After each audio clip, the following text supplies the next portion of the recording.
അല്ലാഹുവിന്റെ പ്രവാചകൻ സല്ലല്ലാഹു അലൈഹി വസല്ലമ തങ്ങളുടെ മുന്നിൽ മുത്തുനബിയുടെ മുന്നിൽ സഹാബികൾ വന്നിട്ട് പറഞ്ഞു, നബിയെ, ഞങ്ങളുടെ ഇമാം എപ്പോൾ നിസ്കരിക്കുമ്പോഴും സൂറത്തുൽ ഇഖ്ലാസ് പാരായണം ചെയ്യുന്നു.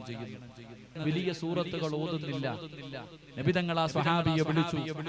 ആ സ്വഹാബിയെ വിളിച്ചിട്ട് ചോദിച്ചു, എന്തുകൊണ്ടാ നിന്നെക്കുറിച്ച് ഇങ്ങനെ ഒരു പരാതി വന്നു?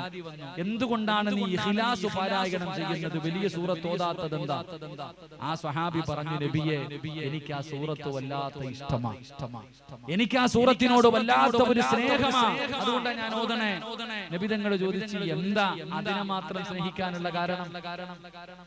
114 അധ്യായത്തിൽ ആ ഒരു അധ്യായത്തിനോട് മാത്രം ഇത്ര സ്നേഹം എന്താ? ആ സമയത്ത് ആ സ്വഹാബി പറഞ്ഞു, അതിനകത്ത് അല്ലാഹുവിനെ കുറിച്ചാ പറയണേ.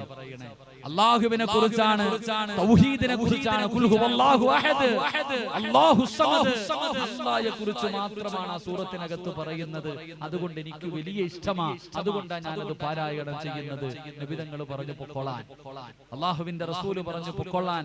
ആ സ്വഹാബി ഇങ്ങനെ നടന്നു പോകുമ്പോ പരാതി പറഞ്ഞവരോട് പറഞ്ഞു, ആ സ്വഹാബി സ്വർഗ്ഗത്തിലാ, ആ സൂറത്തിനെ ഇഷ്ടപ്പെട്ടതുകൊണ്ട്. അല്ലാഹു നമുക്ക് ഭാഗ്യം നൽകുമാറാകട്ടെ.